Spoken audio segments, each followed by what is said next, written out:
அனைவருக்கும் வணக்கம். இப்போ கீரை பொடி போடுறது கிராமத்து முறையில் எப்படி செய்கிறேன்னு பார்க்கலாம். முருங்கைக்கீரை 2 கைப்பிடி அளவு எடுத்துருக்கேன். முருங்கைக்கீரையை சுத்தம் பண்ணி உருவிட்டு எடுத்துக்கணும். கீரையை முதல்ல அலசிட்டு தண்ணி இல்லாமல் உணர்த்தி அதுக்கப்புறம் உருவி எடுத்துருக்கேன். முழு சின்ன வெங்காயம் ஒரு 6, 5 பல் பூண்டு. இப்போ பொடிக்கு வறுத்து நுணுக்கிக்கலாம். 3/4 டீஸ்பூன் மிளகு, 1 டீஸ்பூன் சீரகம், 1 டீஸ்பூன் சோம்பு, 1/2 டீஸ்பூன் மல்லி. இந்த முதல்ல வறுத்தெடுத்துக்கலாம்.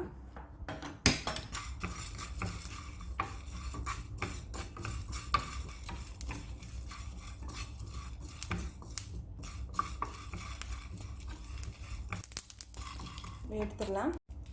வரமிளகாய் 5,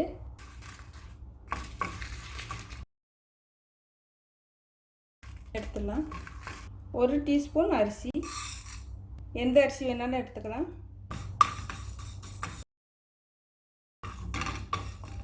பொரிஞ்சிருச்சு, எடுத்துடலாம். இப்போ பொடியை முனிக்கி எடுத்துக்கலாம். பொடி ஓரளவு இடித்ததுக்கப்புறம் வெங்காயத்தை இதில் சேர்த்துடலாம். பூண்டு பல் இதை சேர்த்து ஒரு 2 சுற்று சுற்றணும். இடித்து எடுத்துக்கணும். ரொம்ப நைஸாக அரைக்க வேண்டாம். வெங்காயம் பூண்டு சேர்த்து ஒரு 2 சுற்று சுற்றி எடுத்தால் போதும். வாசம் போகாமல் மூடி வைக்கணும். இந்த கீரையை மண் பாத்திரத்தில் கிளறி எடுத்தோம்னா சுவை நல்லாயிருக்கும். ஒரு மண் பாத்திரம் வச்சுருக்கேன்.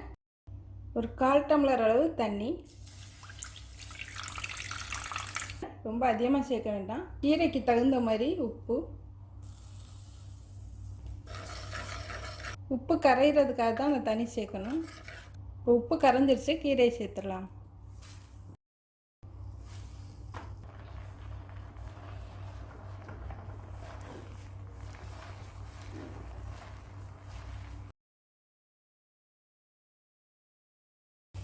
கீரையை முதல்ல ஒரு 2 நிமிஷம் வதக்கி விடலாம்.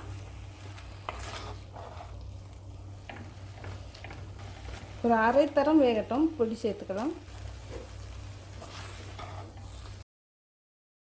ரொம்ப சுவையாக இருக்கும். கீரை இந்த மாதிரி சுருண்டு வந்ததும் பொடி சேர்த்துடலாம். சீக்கிரமே கீரை சுருண்டு வந்துடும். இப்போ பொடி சேர்த்துடலாம்.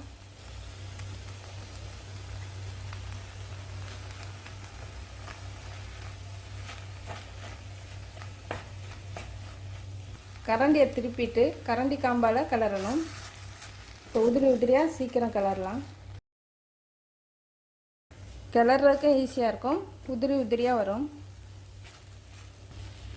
இந்த அளவு கீரைக்கு இந்த பொடி சரியாக இருக்கும். இது கொஞ்சம் காரசாரமாக தான் இருக்கணும். இப்போ சுருளை வேக விடணும். மூடவெல்லாம் வேண்டாம். இந்த மாதிரி கிளறி வேக விடணும். அடுப்பு மிதமான தீயில் இருக்குது. கீரை அரைத்தரம் வெந்ததும் உப்பு சரி பார்த்துக்கோங்க. அப்படி உப்பு பத்தலைன்னா பொடி சேர்க்கையிலே சேர்த்துடணும்.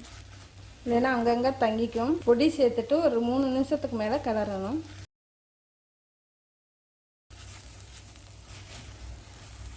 அடுப்பு ஆஃப் பண்ணிடலாம். அடுப்பில் இருந்து இறக்குனதும் மேலே ஒரு துணி போட்டு மூடி வைக்கணும். தட்டு வச்சு மூடிடக்கூடாது. வேர்வை தண்ணி கீரையில் சேர்ந்துடும். இப்போ பொடி போட்ட முருங்கைக்கீரை ரெடி ஆயிடுச்சு. பொடிக்கீரை தயிர் சாதம், பழைய கஞ்சி கூட சேர்த்து சாப்பிட சுவையாக இருக்கும். சாம்பார் சாதம், கேழ்வரகு கூழ் கூடையும் சேர்த்து சாப்பிட்லாம். அது மாதிரி வெந்தய குழம்பு கூடையும் சேர்த்து சாப்பிட்லாம். நன்றி.